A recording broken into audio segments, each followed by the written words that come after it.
Hi, everyone. Thank you so much for taking the time to join us in this Zoom webinar today over Ramadan. We're just going to take 5 more minutes to wait and see if we can get a few more people in, and then I'm going to go ahead and get started.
Alrighty, I think I'm going to go ahead and get started. First of all, thank you all so much for taking time out of your busy schedules. I know it's a little harder during the weekdays, but I really appreciate that this many people were able to come. So, first and foremost, my name is Onur Tektas. Just for a quick introduction, I'm a first year student at Miami University. I am currently studying information and cybersecurity management, and I'm an intern at the Interfaith Center. Um, so, also, thank you to the Interfaith Center for letting me put on this whole event for Ramadan, being the first day of Ramadan. This is something that is near and dear to my heart. I'm Muslim, so I practice Ramadan, and I don't know. I just like having the opportunity to be able to teach people, or not even teach, but make people more aware of what it is if they might not know what it is already. All right, so I'm gonna go ahead and share my screen and get started.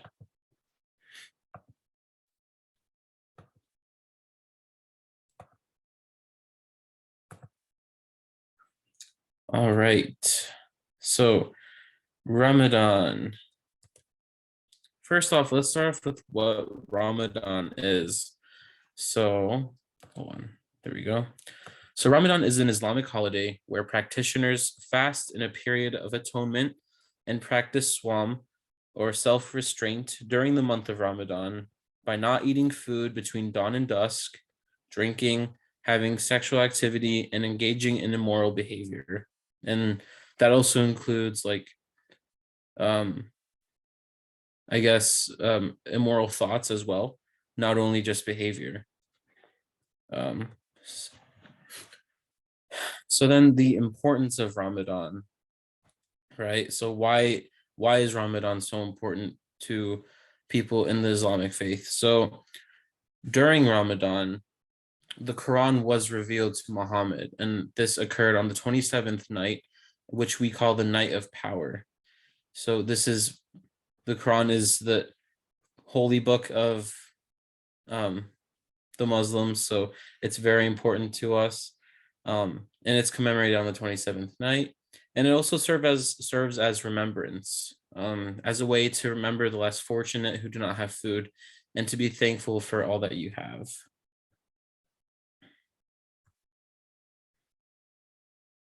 So usually, right, there's a period where you fast from dawn to dusk for the month of Ramadan. So the meal that you have after sunset is called iftar. And from my experience being Turkish as well, I'm not sure how it is in other countries, but it's a very big event where people can come together, family members, friends, community, just to have a meal and just get together. So it's more of like a celebration in a sense. And they have them at mosques, communities, families, you name it. And it's customary to open the fast with a date. Um, so yeah, and that's why it's customary to do that. It's because the Prophet Muhammad actually um, opened his fast with dates. So we just, I guess, kind of follow him. I guess we just we follow in his footsteps in a sense. Oh, okay. So my experiences, as I said before, I'm Turkish. So from my lens, from a Turkish lens, in Turkey, Ramadan is a time to get closer together with family and friends during the time of fasting, like I said before, and especially during iftar, family and friends and community members get together to enjoy dinner. Um, yeah. And also, I'm not sure if this is true in other Islamic countries, but I know whenever I've been in Turkey during Ramadan, whenever it's time for iftar, you can hear this loud boom, like a cannon shot being fired off in the distance. And it's like a way to remind people that, like, hey, you can eat now. And I always found that really cool. It's you don't really hear that anywhere. And just even with like the call to prayers in Islamic countries, it's, for me at least, it's reminds me of home. But you just never really see that here unless it's like, I guess something that's similar to like 4th of July, just by like sound wise, if you think about it. But not there's nothing really here for that, if that makes sense. But also, um what marks the end of Ramadan is Eid. I think it's one of the Eids. I'm not exactly sure which one it is, but I know that in Turkey, at least, we call it, it's like a sugar holiday in a sense, is what it roughly translates to. And what that is basically like, it's a way for, basically, you hand out sweets to the young. um I'm not really sure why we do that in Turkey, but it was always cool. Just like people would gather around and just pass out sugar and like sweets and stuff. um I guess as a way to like celebrate it, which is really cool. So yeah, that was a really short presentation, but I'd like to give the rest of the time to questions if anyone has any. I'd be more than happy to take them.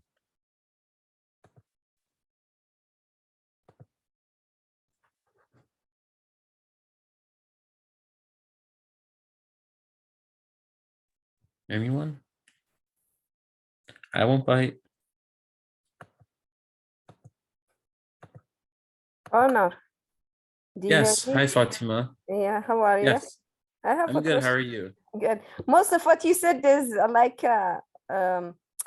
shared by most Muslim countries in terms of like that the gunshot and Hmm. the calling for the breaking the fast, and the only thing maybe I hear about something special in Turkey is the feeding, the fasting, the people in the street. They say like in the middle of Istanbul, like big tables will be spread with free Hmm. food. People will stop by just and eat Yeah. when it's time. So if you can, Mhm. yeah, talk about this. I never been there. Yeah. It's cool. I mean, I've always heard about it. I never got to experience that, but I know, I'm not sure if it's the same in other Islamic countries, but it was especially more where, like in the mosques, where they would have it available to the public. And I've always actually wanted to go. I never had the opportunity. We always spend Ramadan with the family. Is where are you able to kind of speak on that? Is it any different from what I explained? Like in populated countries like Turkey, like Egypt, like Indonesia, like those populated Hmm. countries, a lot of people are like they working sometimes through the time of breaking the fast. They can't go home to break their fast. So this Right. is how people like who can do it have the money and they can donate free food. They just like I saw it in Egypt like many times by the big mosques outside of the mosque where like big tables are spread and food people stop and eat like during the sunset when it's time to break the fast. So I'm just wondering if it's the same in Turkey. They say in Turkey it's a big deal. It's even bigger, and I don't know. Yeah. Yeah. Um, I actually got a question here. So I'm not sure who this is from, but it says, with the money you save with fasting, do you donate to the needy? So donating to the needy is already an important part of Muslim like religion, like the Islamic religion. It's one of the main pillars, one of the 5 pillars actually, to donate a part of your income to people who need it more than you. And I'm sure that would also apply in Ramadan if people are like are able to save a bit more money. But usually, I mean, that people are still eating, right? I mean, at the end with iftar and stuff, and especially before the sun sets, before the sun rises, sorry. Um, um, People still eat so they can have what they have in their stomach to get them throughout the rest of the day. Yeah, thank you for the great question. I have a And question. yes. I volunteer at a refugee resettlement center that does English language classes. And the teacher, the paid instructor, is going to have a word bingo tomorrow. But most of the time for prizes, she gives out like small candies.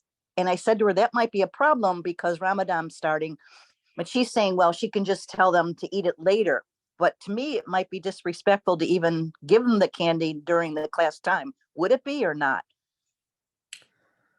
I I if said to I her, wasn't maybe the think of kid, some other prizes. yeah, I mean, I know whenever I'm in Turkey and when I'm fasting or I'm here, it's hard to see other people like indulging in like what you can't do at that time, right? So I mean, if it's possible, what I would recommend is maybe getting like some small prizes like toys, something like that, like That's what I coloring was thinking. utensils. Yeah, it's adults, but I'm thinking even adults like pens and pencils and erasers, pencil Yeah. sharpeners. So that's what I was thinking. I was going to run up to Dollar Tree after this. But Thank you for the yeah, great I just wasn't question. sure. Thank you. Appreciate it. Yeah. And I guess another important part of Ramadan too is what like when you break your fast by accident or on purpose. Um, I'm not sure how it is in other countries. It's probably the same, but I think if you when you're fasting, if you eat food or you drink water like on purpose, then it would be I'm not sure how many days, but I think it might be 30 extra days you have to fast again. Oh, Yeah. Yeah. And then if it's on accident, I'm pretty sure you can just add an extra day. But well, thank you. yeah, thank you for the great questions. I really like answering them. Um, and then another question we got here is, are there any other foods that are customary to eat other than dates? Well, for opening fast, I know it's customary to eat dates, but also what I heard is like even drinking water is still another one that you can open your fast with. Um, that's what I do when we don't always have dates. So even my dad, I don't know if it's the same for other countries, but he said like olives too. I'm not sure, but Fatima, do you know? Yeah, usually something is sweet, like Okay. because your blood sugar will be down, so you eat something like sweet to post your blood sugar, sweets, fruits, juice, water. I break Okay. my fast with water like you. I feel Yeah. like, especially now, we still like hot after 14 hours or something of not drinking or eating. You feel so thirsty. But usually Mhm. something is sweet before you eat the meal. Yeah. Another question here is, do you adjust your schedule to eat during Ramadan? Get up earlier and stay up later to eat. So yeah, actually, it's people will wake up before sunrise, eat some food, drink a lot of water, especially whenever like it's sunset and when you can have iftar, drink a lot of water, make sure you're hydrated, eat a lot of food, and then there's another time before sunrise where you also eat, which carries you throughout the day. Um, and it's easier when you're a kid, honestly. You don't have a lot of responsibilities, but when I was in Turkey especially, we'd go for vacation, so I would just spend a lot of the day sleeping so I could wake up later and then jump to food.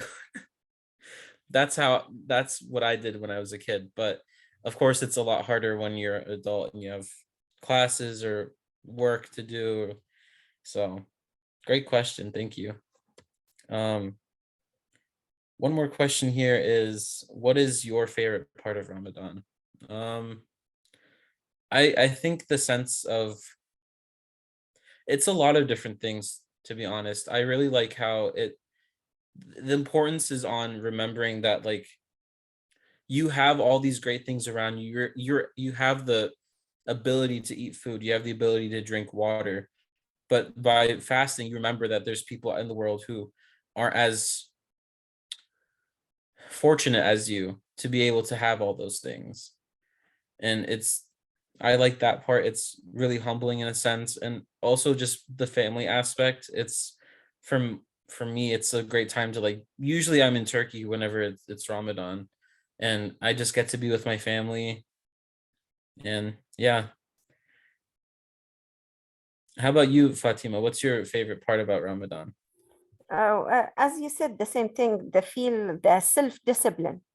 Hmm. You feel, yeah, like that you can, like the food is in front of you, food and water and everything, but you are just so well disciplined, you don't touch it because you feel like you can't until certain time. I like it a lot. My kids are Yeah. like you, the same age. I told you once, you are like the same age as my kids, so they don't pray. We pray 5 times a day, so Yeah. it's too much. They feel like they are so busy.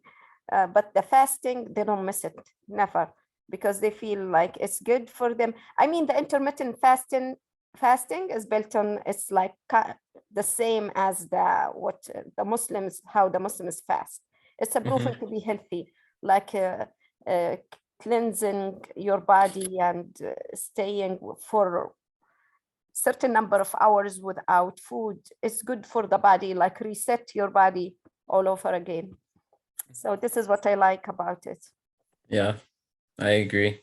And there's also I think I should mention something important, but not everyone, depending on like where you stand in, I guess, society, in a sense, you're not there's exceptions if you should or should not be fasting. Like young kids should not be fasting, elderly should not be fasting. If you're sick or in, like, if you need medical care, you don't need to fast.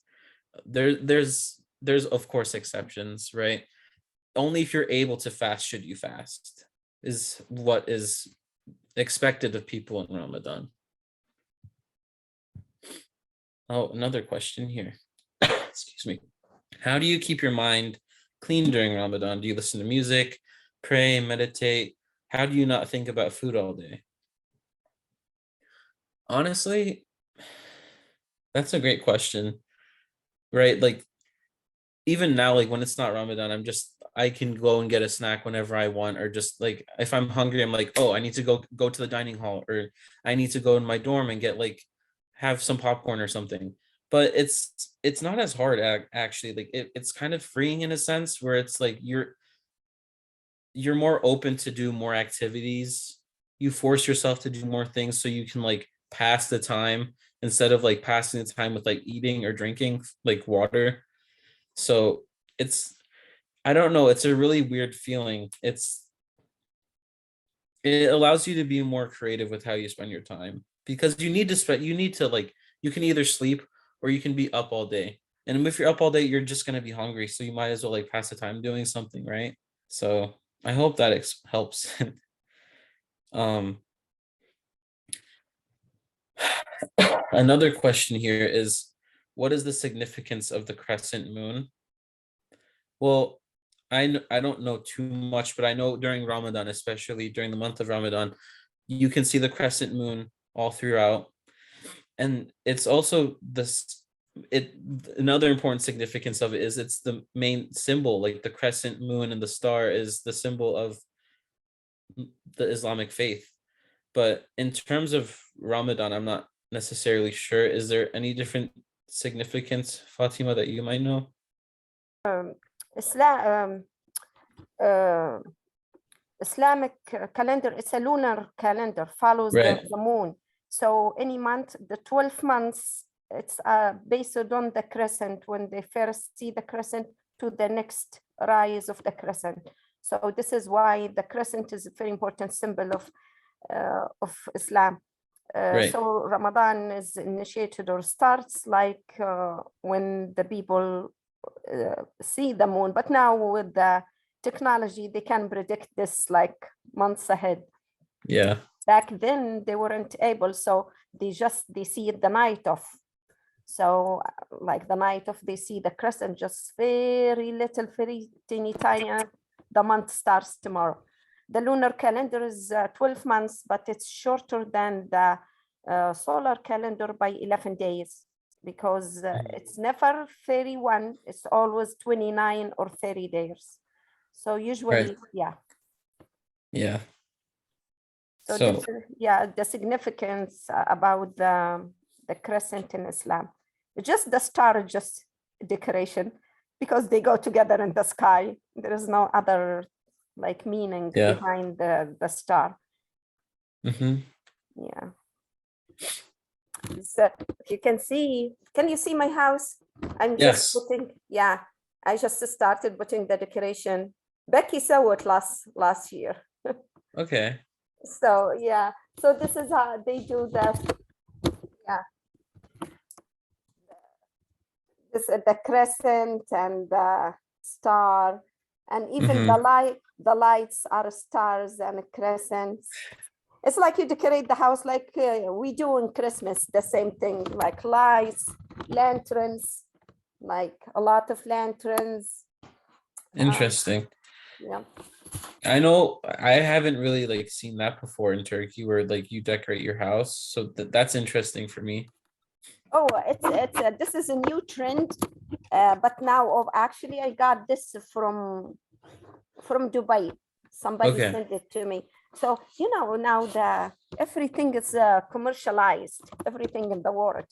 Right. Yeah. So everything like very similar to Christmas. Everything, plates, napkins, cups. Yeah. It all says Ramadan. Yeah. Mm-hmm. Yeah. Anyone have any other questions?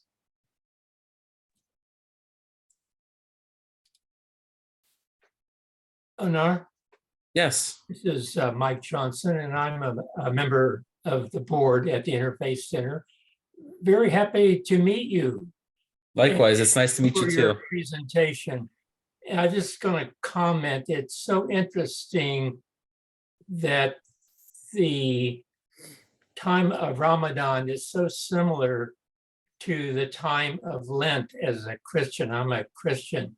I think and also for Judaism, that the Abrahamic religions have this time a period of fasting and self-reflection and helping us to enrich our spiritual lives in understanding for those in our community, in our midst that are less fortunate. And we think about them as fasting in all the places of the world where there's war and conflict and how it affects children and families not able to eat.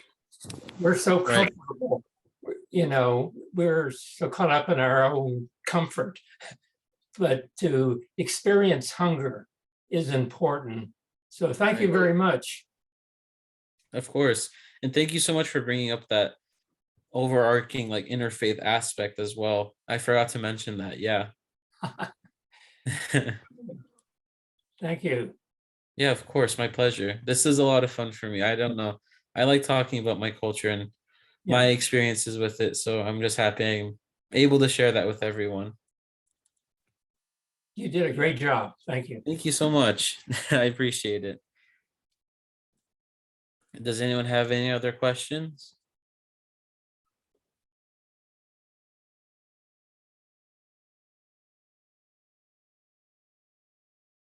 All right. Well, I'm going to type my email in the chat if anyone has any other follow-up questions. Oh no. Yes. I just got a package now, came in the mail. UPS, do you see it? Full of Ramadan stuff. Do you see? Do you remember those? Do you know those? What are they? These coffee cups. Turkish Oh, yes, coffee yes. cups. Oh, Turkish coffee. Yeah. With Ramadan. This is, I told you, you never say, look at Abram. Abram. Yeah. Yeah. So I have my Abram. You're all ready, Fatima. I'm ready. Yeah. Okay. So yeah, just yeah, you said decoration. I think but now the people they go all the way for celebrating Ramadan, like following what people do in Christmas and other things. Yeah. Yeah. All right. Well, in the chat is my email. If anyone has any questions you'd like to follow up with me later, if some inspiration sparks later. But if no one else has any other questions now, I think it's a good place to end the Zoom. Thank you so much, everyone. It was really great to host this. Thank you. Thank you, Onur. Great job. Thank you. Bye.